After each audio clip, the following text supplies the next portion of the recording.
Hello YouTube, Film Buff 06 here. I'm just going to do a review / rant on Doctor Who and the Curse of Fatal Death, which was specially made for Red Nose Day, Comic Relief 1999. Was executive produced by Richard Curtis and was, surprise surprise, written by Steven Moffat. Yeah, the plot I would have to take from Wikipedia because I cannot be bothered actually to describe the plot in my own words. So, because it will be spoiler filled, so if you don't want any spoilers, I suggest you turn this review off right now. Now, a parody of the original classic series, and not a very good parody by the way, Curse begins with the Master gloating over his latest scheme to destroy his arch nemesis. That's of course the Doctor. However, instead of only spying on the unofficial 9th Doctor, played here by Rowan Atkinson, and his companion Emma, played by Julia Sawalha, he is actually in communication with them so they can hear his plans. The Doctor invites his old foe to meet him at an old castle on the planet Tercerus, which was referenced during the course of The Deadly Assassin. The planet is in ruins and was the home of a now extinct race of supremely enlightened beings, shunned by all because they used flatulence as their means of communication. They all died when they discovered fire. Okay. The Master appears, gloating that he travelled a century back in time and persuaded the architect to the castle to put in a secret death trap. Oh, and by the way, the Master here is played by Jonathan Pryce, who played Elizabeth Turner's father, I believe, in the Pirates of the Caribbean films, and was also the villain in Tomorrow Never Dies. Anyway, the Doctor had anticipated this and travelled further back, persuading the same architect to sabotage the trap.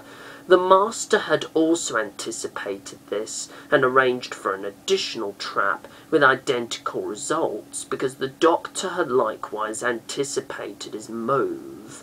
The Doctor informs the Master, having calculated that he has saved every planet in the known universe a minimum of 27 times, and having grown tired of battles with aliens and the endless gravel quarries, that he is retiring, having found a companion, Emma, with whom he has fallen in love and is planning to get married to.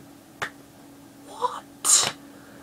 The Master springs yet another trap, a trap door under the Doctor's feet, leading to the vast sewers of Tercerus, which he intends to suggest to the architect after going back in time again and buying him an expensive dinner. However, the Doctor had already bought the architect that dinner, so when the Master pulls the lever, the trapdoor opens beneath him instead. And this gag happens 3 or 4 times, and to be honest, it just gets repetitive after a while. Then, right, using his time, then But anyway, using his TARDIS to return to the present, the Master has brought allies, which, surprise, surprise, are the Daleks. And I thought to myself, shit, the Daleks, what are they doing in this? What are they doing in this? And there is a knowing gag that indicates that the Daleks don't have noses, which okay, very, very obvious, and then at the end, the Doctor regenerates a maximum of 4 times, with him first regenerating into Richard E. Grant, who we know, who the last time we saw him, he was the Great Intelligence in the name of the Doctor.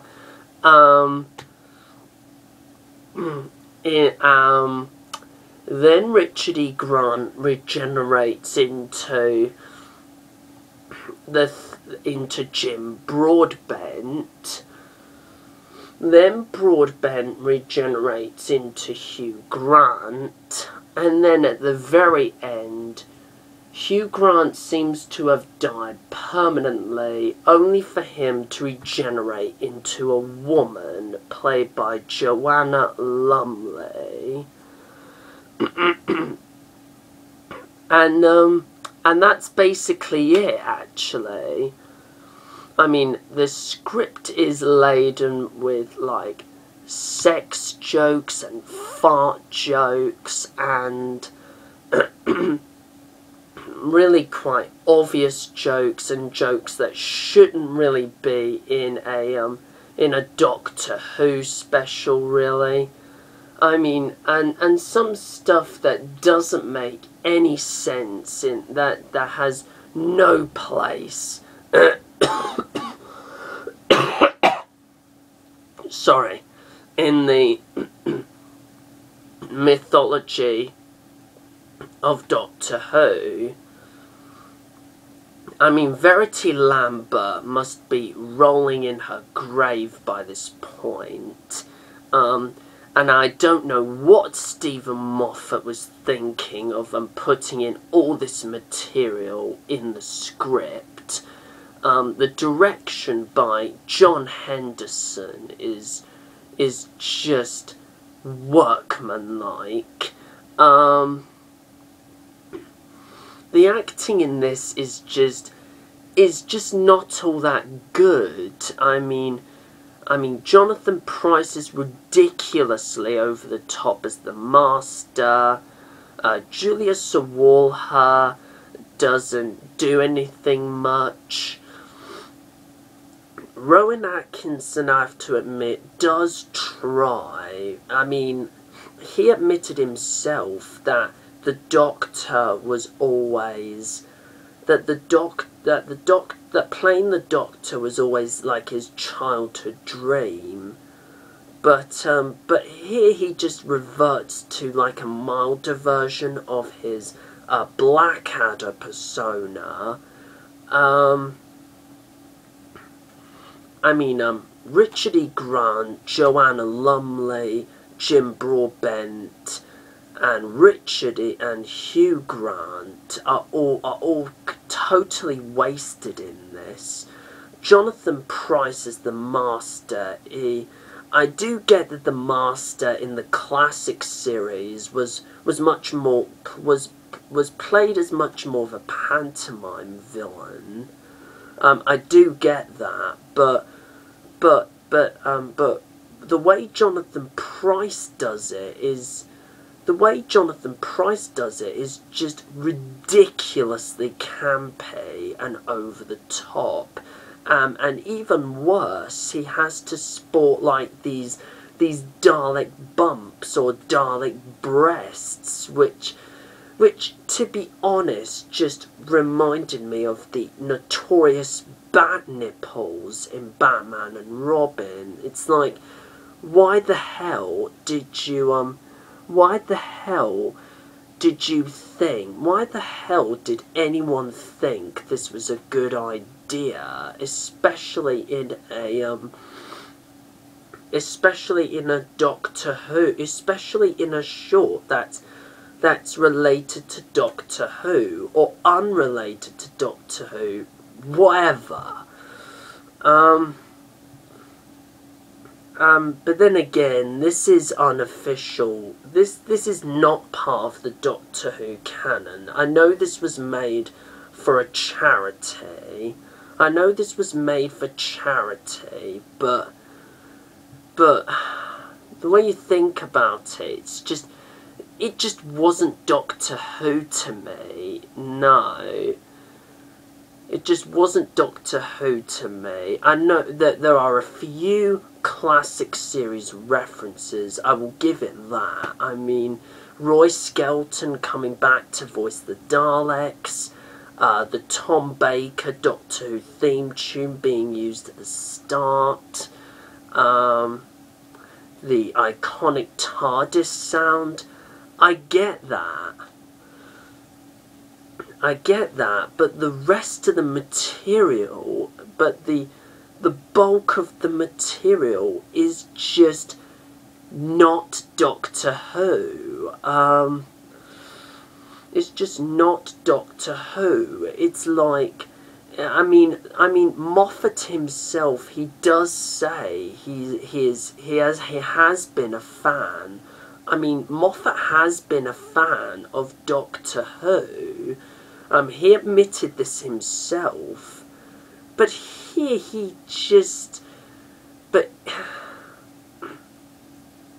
but Moffat seems to want to emulate what Joel Schumacher did when he fucked up Batman, when he fucked up the Batman mythology with Batman and Robin.